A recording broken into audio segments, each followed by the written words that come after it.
Toriba bịakwanụ na Blord anapụtagokwanụ dịka o si Abuja wee daa na Cargo Airport nke enwere na Anambra steeti, nke bụ na ọtụtụ ndị mmadụ nọrọ ebe ahụ wee na-eche ya ka ụgbọelu fa wee daa ka fa bịakwanụ mee ya welcome. Hey, mmadụ kakwa nkụ ejupụtakwa na Gracia, eburu ma ndị egwu wee bịa, ndị egwu ogene, ebu mmụọ gbara ebe a bụlọkwa otu, ọ bụlọkwa ịbụọ. Unu ya abịa nnọọ ka unu kirie anya bụ ife na ọ bụlọkwa obere ife. Unu nekwa anya ma Papa Lolo sokwu wee bịa, amakwọ nna mmụọ Ịzaga na ọgbakwuru ebe anụnwa. Unu ya abịakwa nnọọ ka unu gbara anyị unu ekeresimesi, ma ndị na-eme kọmedi ma ndị na-eme fim, fanja jupụtara ebe anụnwa wee bịa ịnabata Blord ma okwuru ọla ndị Igbo mmadụ ka nkụ. Unu ya abịa nnọọ ka unu kirie anya bụ ife.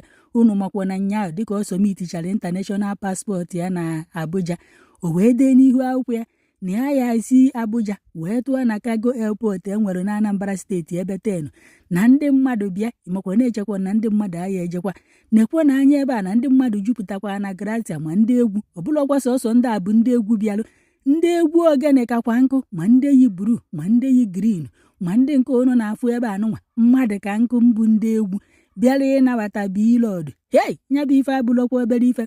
Ebee ka ndị ọdụ eke nọ? Ebee ka ndị ọdụ oke nọ? Biko nụ, ndị ọdụ oke ebee ka unu nọ? Bịakwanụ ka unu gbara anyị unu ekeresimesi. Na nya bụ ife abụlọkwa obere ife.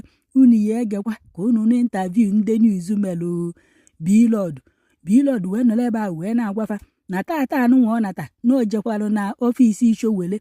Ọ dịka enyelu Showele Youth Development, ọ dịka onyanwa bụ onye isi ndị Youth Development, na o jelu n'ọfisi ya ka o kenee ya dịka o si wee napụta ya n'aka ndị ọdụ oke, na-emeri ya intimide wee were ya tii n'ime ụlọ nga na Showele na ụmụakwụkwọ onye na ọfụnubeghị Showele na ya na ekwunuho na fonu na o jighọ nọmba Showele, kama na Showele nụrụ ya bụ ife wee gbatara ya ọsọ enyemaka na ọ bụ na ọhụ Showele na o kwesịbeghị ịpụta na ụlọ ikpe ọzọ nwere ekwesịrị ibu ya wee je wee mmadụ na ya hapụ ya ka ọ na-aya hapụ ya bụ na 26 ka ọ si na 27, kama na Showele nụrụ ya bụ ife wee sị na ọ ya emekwa eme na ọ ya hapụkwa Blord ka ọ nọgide ebe a wee ruo nya bụ 26, na nya bụ ife ebu mmegide na ọ ya nọkwa nke wee mee wee gbatalụ Blord ọsọ enyemaka. Hey, unu ya egekwa ka unu nụ ka oti wee kọ.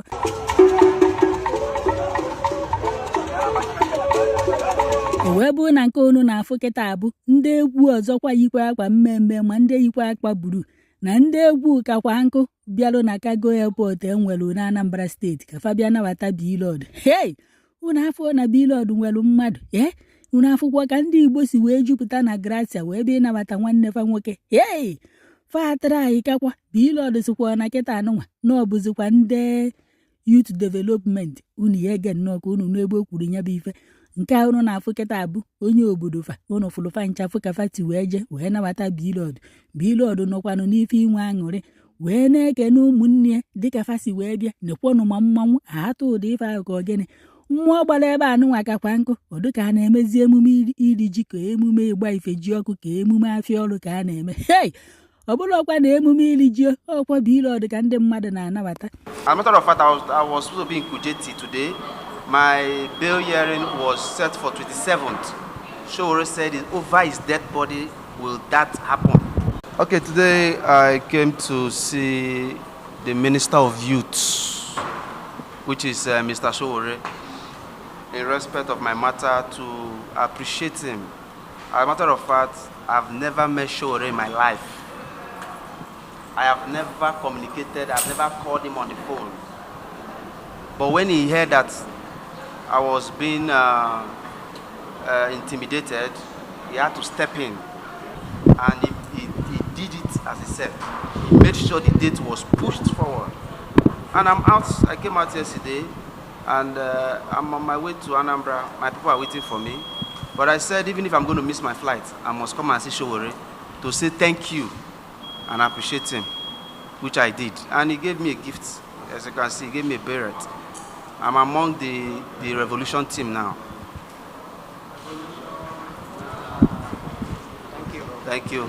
God bless you.